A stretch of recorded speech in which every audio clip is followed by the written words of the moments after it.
Welcome to Sales Velocity TV, where we pull back the curtain on how the top businesses in the world sell more with less resistance.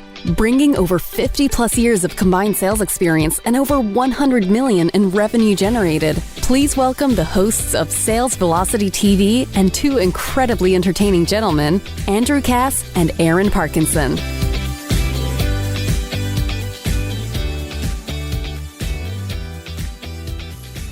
Welcome back to another episode of Sales Velocity TV. I'm Andrew, that's Aaron, and we're talking story selling today. Aaron, how are you doing?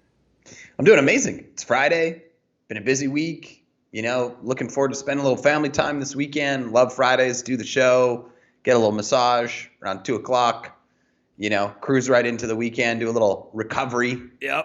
A little taking care of yourself. Yeah, it's an important one. It's funny because that concept comes up quite a bit on our show, right? Is how you take care of you starts to transfer into how you run the business, how you show up, how your energy is. And talked a lot about that last week on episode, I don't remember what episode it was, but the how to be a top 1% salesperson. But today's an interesting little twist because this is the, I guess, Aaron, we can probably agree to call this the hidden hero, if you will, in sales processes and in big company brands. We're going to talk about 3 or 4 today, is integrating story in how you came about doing what it is that you do and why that will stick and matter more to anybody than the product and service. And when you wrap your head around this, it's like, oh my gosh, all this time I could have been telling them my origin story and selling more with less resistance like that guy Andrew and Aaron talks about all the time on the show. This is a biggie. And everybody has a story, whether they like it or not. And oftentimes we just get sick of our own story that we never want to tell it. And really, there's so many people that have never heard it. And we're going to talk today deeply about how to integrate story into the mix because it will completely transform your business when you do. Yeah, and it can be called the hidden hero, or it could be called the hidden multiplier. Right. Which we're going to go into, why I would say that a little bit later on. But we've got a couple of cool graphics and images to show you today for those who are watching live. And I reference Simon Sinek a lot of the time in his Start With Why, TEDx conversation. Yeah, you do. You love that. It's like your core TED Talk, right?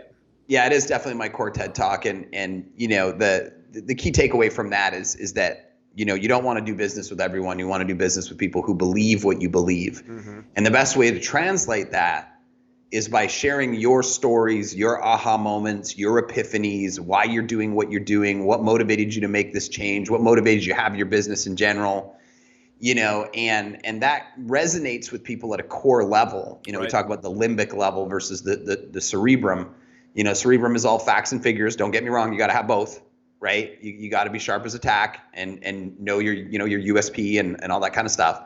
But you also got to blend in the emotional side, and you're going to see how they basically interact with each other. And when you combine, these essentially these two key elements together, you exponentially increase your ability to connect with people, with your prospects, with your potential customers, and make them know, like, and trust you at a significantly deeper level. And as a result, it allows you to sell with significantly less resistance. Yeah, and listen, at the end of the day, we as humans, we're wired to remember stories way more than facts and figures. If you go back and look at any of the classes we've been in since college or high school, you will realize that you don't remember much of the facts and the figures, but anything that had some kind of story or fantasy or novel attached to it, we remember quite a bit. It's really remarkable how the mind works, but yet very few businesses take the time to craft a story around their brand. And we're going to talk about 2 or 3 of them today, which I think will make this really instructive for you, because it's one thing for us to talk about it, it's another for us to share examples. And one of the things we love to do on the show is share examples of companies, iconic brands, and individuals who are doing what it is that we say you should and can do in your process. We talked how many episodes back? 4 or 5 episodes back, right around the time of the Super Bowl 2021 when Tom Brady was going to his 10th Super Bowl. We dissected the TB12 method. And if you really became a student of why that's important to formalize and methodize your process, well, the other side of that, which we didn't talk about, which we could talk a little bit about today, is there's a unbelievable story connected to that brand, which has allowed that brand to explode like it is. And we're going to talk about a couple different brands. I think some in the fitness space, maybe some in the business space that they're really moving the needle on their story, and their sales are through the roof as a result. And you'll start to connect the dots, I think, when you listen and watch here, and you'll start to go, this always happens, right? When you go down this path, you go, you know what? Wow, I never thought to do that in my presentation, or I never thought to inject that story in my video on my website or in my webinar or my from stage story. So we're going to talk about some of these concepts here. And I think before we do, Aaron, I think we'll actually take some facts and figures and show some facts and figures, and then we'll actually share the story. So don't think we're like telling you to go do stories and then we're going to share facts and figures. I want to share facts and figures because there's an important diagram we want to show. So if you're watching the show live, you'll see this. If not, it'll be in the show notes at the website, salesvelocitytv.com. But check this out. And I can't wait to share these stories here in a little bit. But this is a doc that we pulled. Can you see this okay? I can see it great. Great. So when data and stories are used together, they resonate with audiences both intellectually and emotionally for a lasting effect. You need to persuade the rational brain, but also resonate with the emotional brain. I mean, that says it all right there. It's a combination of the two. And that's, that's a direct quote from, the psychologist Jennifer Aker, right? And she put together this great diagram that, basically shows how these things all interact with each other. And when you look at ultimately where your goal is your goal is to get to huge change in your marketplace. And how you create this and you create this intersection is by talking about the narrative, which is your story, combining it with visuals because people learn and process information in different ways, and then supporting it with data.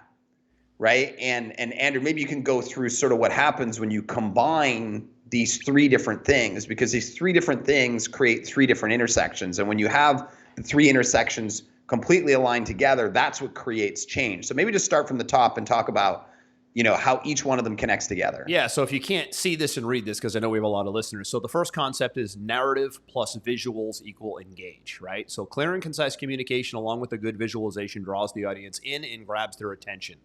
Now, today more than ever, we are doing Zoom presentations. You and I talked about this at least 5 to 10 episodes ago about how to show up on a Zoom presentation today and not wing it. And to have the ability to use visuals in a presentation is enormous. And that's really what this talks about is, as we're talking about something, are we showing what it is to put that picture in the mind of the prospect, which sticks, right? Pictures and visuals tend to stick versus just words and facts. So this first piece is using your words and using how you present along with visuals that basically staple the thought in someone's mind. So I think not using visuals in present. So Aaron, and I say this quite a bit. So I probably have done 200 plus seminars, from stage presentations, events, workshops in the last 5 or 10 years. And I never, ever, or rarely did it without some sort of visual, even if it wasn't words, but just visuals along the way. And this is a big TED Talk concept, by the way, visuals along the way to staple the thought. Yeah. And I'll take it a step further into the ad side, of the business, because that's where I live a lot of the time. I have a client that I've been testing a new campaign with today, right? And the ad content is around how he used to be in this specific industry. He had his aha moment. He realized what needed to change. He started to implement it. He had an amazing result. And now he's willing to share this amazing result with other people. So you're immediately engaged in his story, his narrative. And then I tested a whole bunch of images because I wanted to attach a visual to it. And funny enough, and you'll understand why this worked, the 4 images with just him in the image itself did okay, right? But we had one image with him and 10 of his clients' success stories, right? And they were all piled together, smiling. I think they were holding like an award of some sort or whatever. And that one outperformed all the other images because it connected his story with what he's saying he can accomplish with a visual that somebody can see themselves in the future as part of that group of successful individuals. And the combination of the two made the best performing ad. So it wasn't just like, here's my product. This is who it's for. This is, how much it is, et cetera, et cetera. It was the narrative. This was me. This is where I was stuck. This was my aha moment. This is what happened. This is how my life changed. Now I'm here to help other people, blah, blah, blah, blah, blah. And then look at this image of all these other people that I've helped. And the two just perfectly sync together for, by far the highest engagement rate of any of the combinations. Yeah, and that's textbook. That's kind of what we're talking about right here, right? Is that combination of you got the right wording, but you can really pump it over the edge with the right image to go with it, right? Absolutely. That's that first piece. Let's go to the second one. Narrative plus data. So we talk narrative plus visuals. Narrative plus data equals explain. So providing context for your data makes it clear what it is and why it's important. So we're not saying just go rip a story and then sell something. We're saying set up what you sell with a really good story, an origin story, it's called in the copywriting world, right? A world where I live a lot, copywriting funnels is I'm always trying to pull the origin story out of someone, right? Like why are you in the business that you're in? Was there some kind of a finding? Was there a journey? Did you overcome something? Did you isolate this problem and you were just adamant about fixing it, right? You see that a lot of times in the health space. And we're going to talk about a couple examples in the health space in a minute. But a lot of times people find, I guess, their calling or their product or their business because they overcame something that was maybe deadly or life-altering for them, and they made a business out of it, right? And that's some type of struggle, some type really of obstacle. By the way, Aaron, that's the formula for every single Hollywood script. In case you don't know, there is like a very, very canned cookie cutter script that Hollywood directors and producers and screenwriters know. If we don't follow this script, we are taking a massive gamble of losing the audience in every single one of them. So when you go look at blockbuster films and blockbuster novels, like 50 Shades of Grey as an example, right? They are all driven by a storytelling formula, which ultimately sells a whole crap ton of product. Right? So the data has to come in here in number 2 for sure. Yeah. And the data, like great examples of the data is, here's where I was stuck, and did you know that the average person who, does my XYZ business only makes XYZ dollars per year, like some shocking piece of data. But after I had this revelation and I put it into place, then, then my business did XYZ in revenue. And, since I started, coaching other people, in this process, the average, person I've worked with is now, generating 10x, the industry average. So it's the story with the visual, with the data to support to enlighten them as to like how bad the situation really is and how great it could really become. Right on. Exactly. And then the third piece here, looping back, is visuals plus the data equals enlighten, she says, right? So creating a good visualization that clearly shows the data and what it means creates the ultimate, right? The aha moment. So this little concept here, narrative plus visuals plus data equals the change. Stories build a connection to the audience and can ultimately persuade them. So obviously storytelling is a huge persuasion technique. If you study any persuasion, Robert Cialdini is like the godfather of persuasion, right? He has the book Influence. He has the book Persuasion. He's done huge talks. He's like the guy, right? There is no persuasion. There's no NLP. There's no technique for moving somebody or getting somebody involved with your movement that doesn't involve a story. It's rare that you'd find it. I mean, there's always going to be exceptions to the rule, right, Aaron, where you'll find some business that defies all odds and takes off because the product just sort of stands on its own. But rarely will somebody pump it over the edge without some sort of origin story attached to it that normally involves a human being. And the humanization we talk about, when you humanize your sales process, this is a huge theme of the show. The more you can humanize your marketing, your sales process, and everything that you do, the more you're going to connect and the more you're going to disarm people. And stories are the ultimate disarming of people when you want to present. And we're wired to listen in and remember them. Yeah, and you see it continue through. Like, doesn't really matter how big the brand gets. You have the original brand identity story, which is kind of what we're talking about right here. Mm-hmm. And then you have the sharing of other customers' experiences and their stories to support your story. And then as you get bigger and bigger and bigger, then you'll even start to see like the Coca-Colas of the world, right? They don't come out and just have a commercial that says, drink Coke.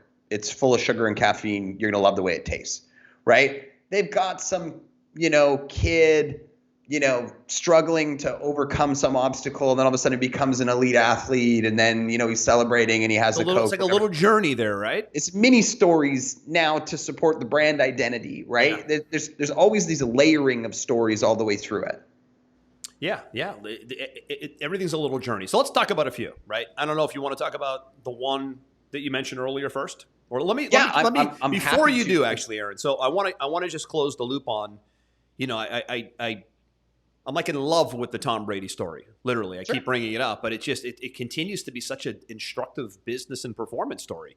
And I just want to close the loop on that because we did a whole show on it. And if you haven't seen it, it was a dissection of the TB12 method, which a lot of people don't know. Tom has a method and a story that has created a huge brand around the player himself.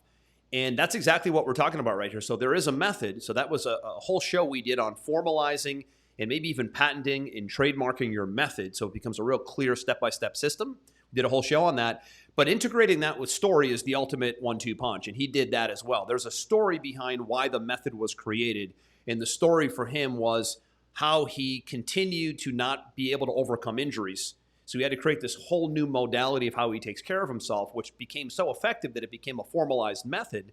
And then the story with the method created a multi-million-dollar brand while the guy's still playing. So that's a good example of if you take this here and you go back and listen to that, you can change everything in your business model by formalizing and methodizing what you do, and then figuring out how your origin story led up to that. All of a sudden, you're like having fun presenting and selling now, not going, oh boy, I got to walk them through all these facts and figures. Well, and everybody who's looking at it is, let's just say that he started implementing this method, in his mid to late 30s. Now as he's talking about the story and what was happening and the issues he was coming up against and how much it was frustrating him and how he was worried about losing his career. And yes, when he's telling that story, now people that are in that similar spot, are saying, yeah, I'm starting to get the aches and pains. I'm starting to not feel good about the way I look. I'd still like to play, some backyard football with my kids. I want to tap into whatever this guy's figured out that's allowed him to be a Super Bowl champion at 44. I mean, if it works for this guy, I absolutely am, I think it could work for me, right? You can start to see themselves in his story going, yeah, I feel the same way. Yeah, I want those same results. Versus, Aaron, here's my training program. Here are the steps I follow. And that's the end of it. And that's pretty much how most businesses do it. Here's the program. Here's the price. What do you think? It's like, well, okay, that's cool. But I've seen that probably a million times. It's not a whole lot different than most. I got no context. What makes it different is the story and the method and the origin story and how it came about. That suddenly makes it more attractive and more interesting. And when it's more attractive and more interesting, we all know that it will become more marketable and ultimately more sellable. Absolutely. Talk about that. This is textbook, the skincare story. Mm-hmm. I think this is a friend of yours or a client. Yeah, I have a friend. He's a really good guy, really sharp guy. He created a women's skincare brand called Boom by Cindy Joseph. And he created it about 5 years ago from scratch. And I think it's on track to do, I don't know, somewhere between $40 and $50 million this year in revenue. Really? All skincare? Yeah, all skincare. He'll probably get acquired by, one of the big Revlon or whatever. Yeah, L'Oreal or Revlon or something. I would be shocked if he doesn't in the next couple of years. Amazing. And you can go and formulate your own skin cream in about 10 minutes now. I mean, there's companies out there that just white label it for you. They've already got it pre-created. Slap a logo on it. Go buy the glop or buy the powder for the vitamin and put a name on it. Super easy. But, and everyone and there's so many people. But there's a but. Yeah, and they're like, if all the work's done, this should be super easy. The problem is it's a super competitive marketplace. I mean, my goodness, there's everybody on every corner's got their own skin cream, their own vitamin, their own, whatever, right? Yep. So how do you break through the noise, right? Well, you got to have a really compelling story that makes you stand out from everybody else. So the angle that they took is, Ezra's really passionate about women, and he felt like there was this stigma in the marketplace that women over the age of 50 were no longer attractive. And he felt like women over the age of 50 felt that way about themselves. So he coined this phrase, the pro-age revolution, right? Everybody else is doing anti-aging.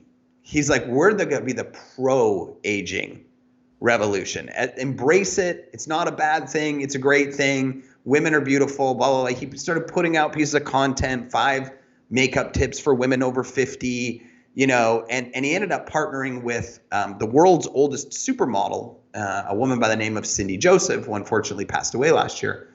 And everything was about her being, I think she was like 72 years old, and she was still doing all these magazine shoots, and she loved herself, and self-confidence was through the roof. And she was sharing the story with these women that, hey, you don't have to fall into this garbage that society tells you that women over the age of 50 aren't beautiful anymore. We're all beautiful and blah, blah, blah, blah. And here's some of the tips that I use and to make myself, look good and feel good about myself. And they really embraced this story of Cindy Joseph and her thoughts and her, belief system and the pro-age revolution. And this thing just took off. It's textbook. It's textbook what they did. It went bananas, right? And all their testimonials and reviews, were around the pro-age revolution and how happy women were to be getting older and going into that next phase of their life, and just creating that energy and that feel, right, around the brand. And the return customer rate is just absolutely ridiculous inside of his brand, which gives it a huge value. Mm-hmm. And the contrary to that is I have another very good friend who I won't name because he might not be happy about it if I do, who started a brand in the exact same niche. Now, he focused on hair versus face, but same demographic, same age range, same group, same, financial level, same everything. And he literally copied the exact model of Boom. Color schemes, website layouts, messaging, marketing structure, everything to a T. And he built this business up to a pretty successful level. I think he built it up to about $3 million a year in revenue in just under 3 years. And he exited it to a private equity firm for $9 million. And most people would say, what a fantastic success story. And it is, right? But what the venture capitalist firm told him was, you did everything right in here except for one thing. The brand has no story. If this brand had a story or a face or something for people to bond with at an emotional level, we would have paid you 3 times as much for this business. Isn't that amazing? Yep. That's coming from the guys writing the big checks to acquire the brands, telling him that you could have been a 3x multiple on what we paid you had you had a story. So this is huge. And that's a great example. This is huge. So what did they do there? They humanized it. They attached a story. They grabbed the celebrity, which is a whole different conversation. We'll talk about that in future episodes. And by the way, it's easier today than ever to attach yourself to a celebrity. They're not. They're as accessible as ever today due to social media. And there's a lot of them who need the money. Because they don't manage it well, and they end up in a tough place later on in life. Even our friend Daniel Snow, that I introduced you to last month. He launched Snow Teeth Whitener, and he grabbed a couple celebrities. And it wasn't as expensive as you think. He had Justin Bieber doing demo videos for him in social media and a bunch of other. That thing just took right off. That whitening, that teeth whitening system just went bananas. Yeah, exactly. But that's a great story. That's a great story. And that just solidifies what we're saying here today, that they could have got a 3x multiple on what they did get. So that's awesome. And you're right. It's brutal today if you're doing a nutritional supplement or if you're doing a skincare line, because people don't realize how easy it is to formulate those products. Oh, literally, there's manufacturers all across the United States, even in China, that you could just grab a couple ingredients and they'll plop it together for you, and they're just looking for a label. Yeah, I had a prospect come to me the other day, and he wanted to come on as a client, and he showed me it was in the same market, skin cream, right? And he gave me the full rundown and the ingredients. The ingredients were great. The look of the site was great. The branding, the look and the feel. And he's like, it's not selling. And I said, well, that's because there's no story. There's no, There's no face, there's no story, there's no like USP. It's just another Me Too product. Yeah. Like how we're just going to go out there and put an image of your product and the ingredients on it? You think this thing's going to sell? It won't. And just drive a boatload of traffic to it because it has great benefits. I mean, that's a piece of the puzzle, right? I mean, we need to have that data piece we talked about. We need to have he only had ingredients, data. right? We only had data and visuals, but no story. Right on. No so narrative. That's that linchpin right there. And especially, and that's an important point, the more competitive the space, the more important the story. It's all the story. So there's your takeaway right there. So if you're let's think of some competitive spaces. For sure, the nutrition space, whether it be supplements, skincare line, beauty. Nutrition, right? Probably the most competitive space in the world. The other one, financial services, insurance, financial planning, wealth planning. Another one, legal. Tons of lawyers in this country, at least in the U.S., right? So think about the space that you're in. And if you're just kind of clawing your way to sales and you're not anywhere near where you want to be, most likely you're not connecting with enough people and you're not doing it via story. How about construction? I mean, I've got a client right now, Andrew, you know him very well, who, he's in the septic business.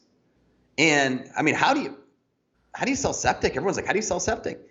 He created this complete new story, trademarked the concept, everything, about the everlasting septic system and how, most, septic technicians, they're liars, they're cheats, they're not really pumping the stuff out, so they want your thing to fail so that then they can charge you $30,000 to replace it and this and that and whatever.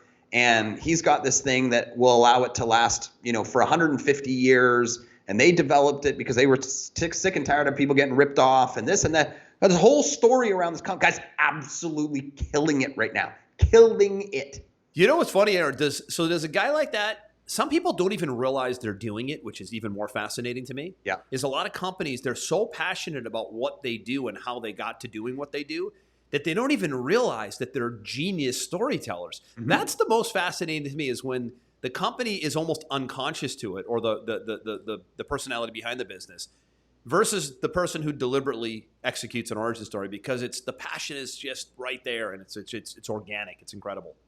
Yeah, they've got that feeling of like, let me tell you what I got. Yeah. And then all of a sudden they go into the story, right? Exactly. So let's talk about another one. So you and I train now with this X3 bar. I actually started training with it, and I guess I made you buy it. Or you did. I appreciate it. Listen, when something works, I tell my friends and family and close people I'm close with about it, right? I have 6 local clients and friends in my mastermind group, and I think like now a big chunk of what we talk about monthly is our X3 progress. Like the whole group has one, right? So if something works, I share what works, and that's obviously an instructive point here, because when it works, you get that organic referral growth, and that's what's happening with this X3 bar. And why is it organically referral growing? Because people are telling their story. Yes, exactly. So in this one right here, this is right now, I mean, there's a lot of really good fitness equipment out there. Again, brutally competitive spaces, fitness equipment, bars and bands and I mean, the TV infomercial business, P90X was enormous. Remember P90X? Yeah. Beachbody was huge. Yep. Those were all TV direct response brands that did very well. But this one, the X3 bar. So the guy that created this X3 bar, one of the reasons I bought it is because of the story behind it. I don't like working out at home by myself. I don't work out at home. I work out in a gym, but with this equipment, or like in a yoga studio in my building. So I have a good facility to work out in. But I'm a gym guy since I'm 14, Aaron. You know this. And I haven't lifted a weight since September, when I started with the X3 variable resistance band setup. It's a variable resistance band setup. In my 6-month test here, my mass index, my BMI, my body fat, everything is at college level right now, which is extremely, extremely rare and unusual for 47 years old. For me to be having the numbers of a 27-year-old. Like my doctors look at it, my trainers look at it, my functional medicine doctors look at it, and they're puzzled. I'm puzzled, frankly, but I'm happy about it, right? But it works big time. And the reason that I even went down the path of testing this was because he did a deal with Tony Robbins. I love Tony. And they created an osteoporosis piece of equipment together that solved, people in their 80s literally walking again because of this fitness device that it wasn't even a fitness device, it was an osteoporosis medical device that they created. But as they created this is a whole story that I'm reading now, right? As they created that osteoporosis machine, and Tony took a stake in his company, and Tony has a huge following and multi-billionaire 10 times over again. And they created this machine, they linked up and they joint ventured, and they realized that what they were learning along the way was that people were getting in really good shape and their muscle mass was going up, and they were like, so it was a combination of, they thought they were solving osteoporosis, but they were really making the body stronger from a muscle mass standpoint, which made the bone stronger, which made the person stronger. And they were like, wait a minute, could this be a piece of fitness equipment for the regular person that doesn't have an osteoporosis issue? And it was. Wrote a best-selling book on it. The science behind it, the data was unbelievable. The visuals, what we're talking about today, of the transformations from people who've never gotten results at the gym, who are getting results, and half the time, by the way, using variable resistance band training with this X3 bar, are just unbelievable. We talk about third-party validation and testimonials and case studies a lot on the show. It is like a barrage of results coming in with this thing. Oh, and just the extra and it cherry, never ends. The YouTube the extra channels. cherry on the top is that two of the oldest superstars in the NFL, Tom Brady and Rob Gronkowski, used it exclusively for the last year and a half. But however, that's not public. So the whole Tom Brady and Rob Gronkowski thing behind it, like I catch them in videos using the X3 bar a little bit, but they won't say they use it without the big money. And of course, as they should. And he's talked to them. I've seen his story. He's very public in the private Facebook group, and he's like, I would love to have these guys promoting this thing because they're variable resistance guys, and that's why they're playing in the NFL for so long, especially Tom. But they want like massive 20, 30, 40, 50, who knows how many years. Yeah, and he's like, I just, at some point, I mean, maybe we do it, maybe we don't. But you're right. That's another reason why I went down the path, because I realized that Tom was, preserving himself long-term with bands. But the story that I just told you is what got me. I'm like the hardest guy in the world to sell. Here I am at 47. I've been working out since I'm 14. And I've never once in my life trained with my own equipment from home. So like you're starting with me from -0. You're not even at 0 with me. You're at -0 with me, right? So how do I go over the edge? I go over the edge because of the story, him and Tony and osteoporosis and this finding and the science, which is the facts, got me because I'm a science guy. I want to see there's their data. I want to see the data. I really want to see the stats. I want to see it long term too, right? So got me on the story, solidified it with the data, and then the results, the people, the transformations from the sedentary person to the athletes. I was like, what is happening with this piece of equipment? What is happening with this modality? I got to at least try it. Maybe I'll integrate it with the gym. Maybe I'll do a combination of both. But this is all so instructive to business because sales in this company right now, Aaron, are absolutely through the roof. Like to the point where they might go public, to the point where, they're out of stock.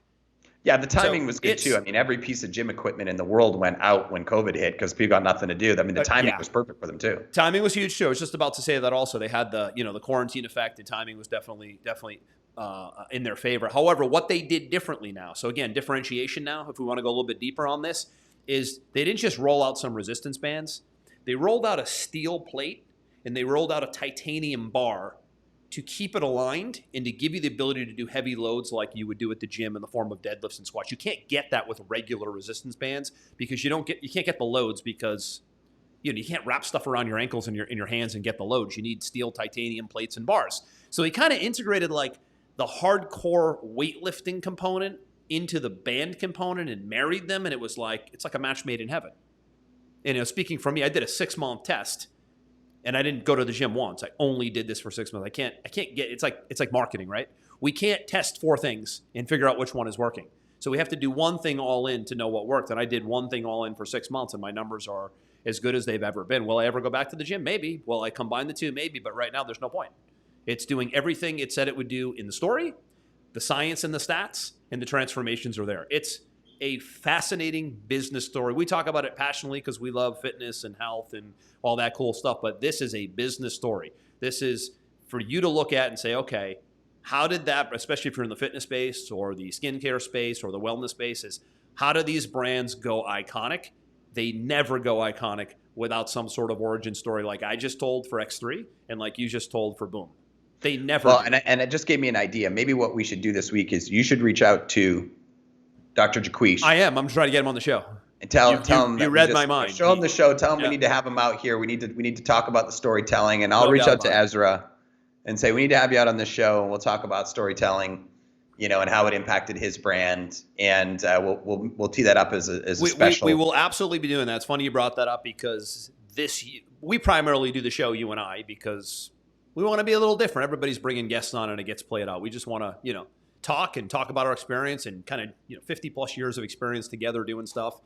That's our show. But periodically we will bring out guests, and we do want to bring out guests like that, iconic brands.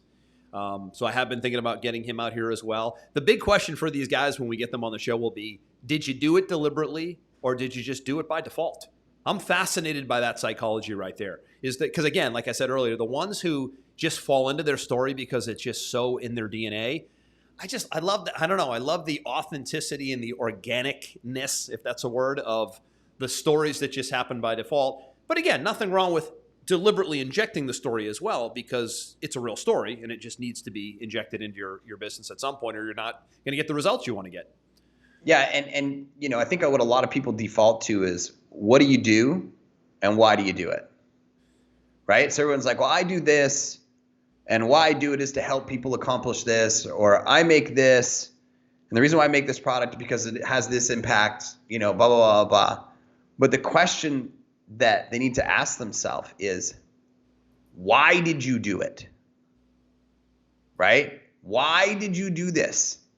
When you can share the why did you do this clearly with a story outlining what brought you to this point, that's where you engage people and you bring them into your world. And again, talking sales on the show, this is how you disarm, right? The toughest part about sales today is getting past the guard up barrier, right? People are always like this when they come into a sales presentation. If you can do anything possible to disarm, here it is. Chief way to disarm, number one, is do it with stories, do it with origin stories, do it with your journey, and then start moving into the facts and the figures and the presentation. Everybody, I shouldn't say everybody, but the great majority start with facts and figures. They almost never inject story, and they continue to meet a lot of resistance. You could talk, we'll end the show with my example of Pipeline Pro, our software company. For a decade, I have used multiple CRMs and funnel builders and calendars, and I've always had to have programming teams patching the systems together to get the best effect, which to me is like kryptonite because it never communicates the way it's supposed to long term. And it always breaks. And it never ends, and it gets expensive, and having multiple things talking to each other is tough. So when we created an all-in-one system that has sales tracking and calendars and funnels and websites and text and voice broadcast and email, it's like all of that's in one ecosystem. There's no breakage because there isn't 16 things talking to each other. Cost gets driven down significantly because it's all in one. Efficiency goes through the roof. Teams can buy in. Everybody can function and not stop, start.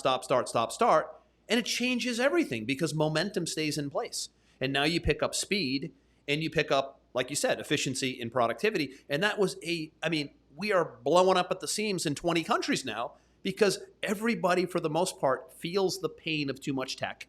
And they feel the pain of being so inefficient as a result. Nothing frustrates a business owner more than the tech slowing them down.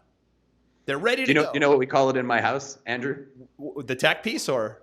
Yeah, there used to be a great commercial. I can't remember who did the commercial, and there was all these people like bent over and holding their backs. Great visual, by the way, right? Absolutely. Yeah. And the guy's talking, like, "Are you okay? What happened to you?" And he's like, "Oh man, that's tax pain." And I think it was like H&R Block or something that put out this great called Tax Pain. And what we used to talk about in our house, me and my wife, we're trying to get something organized and get it over the starting line, and funnels and all this stuff is I'd be freaking out about something not working right, and she'd be like, "You got tech pain, babe?"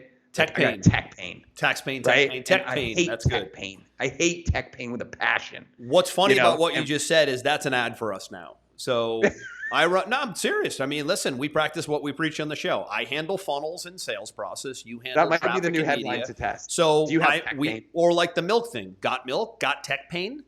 Yep. I mean, I like it. We sound like we're kidding, but this is the stuff we'll go No, I'm going to roll it out today. Yeah, 100%, and it will be rolled out with a visual. So again, just coming full circle right here, that's a cool concept. It's catchy. That's what works. And there will be a great visual behind it. And this is one of the greatest reasons why the Facebook and Instagram platform, you can speak to this more than I can, has become such an iconic advertising platform because it is so visual. It is the ultimate visual storytelling advertising platform in the world. When you wrap your head around integrating visuals and story into the advertising platform called Facebook and Instagram, you can just, people can't even wrap their head around some of the numbers that we see of what's being spent and what's being made from the platforms because of what we're talking about today, by the way. Yeah, my son walked in the other day and he was looking at this big spreadsheet and he's like, what are all these numbers? And I was like, oh, that's what all these businesses are spending each week on paid advertising. And he was like, what? And he's like, look at this one. Look at this one. And I was like, yep. Like, because it's profitable.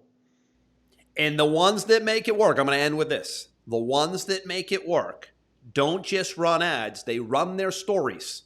Yep. They run visuals. Yep. They connect first with story and visual, and the ads sort of go along with it, and the data and the narrative go along with it. So I think for you listening or watching, this is a great time to go back and say, hey, are we even telling our story enough? Do we have it anywhere? Is it in our brochure?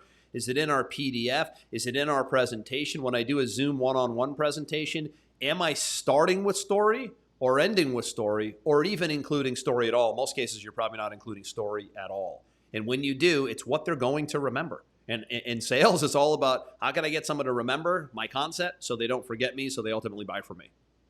Agreed. Hey, listen, if you love the show, give us a review over on Apple. We're getting a lot of reviews now on the show. I think people are loving it.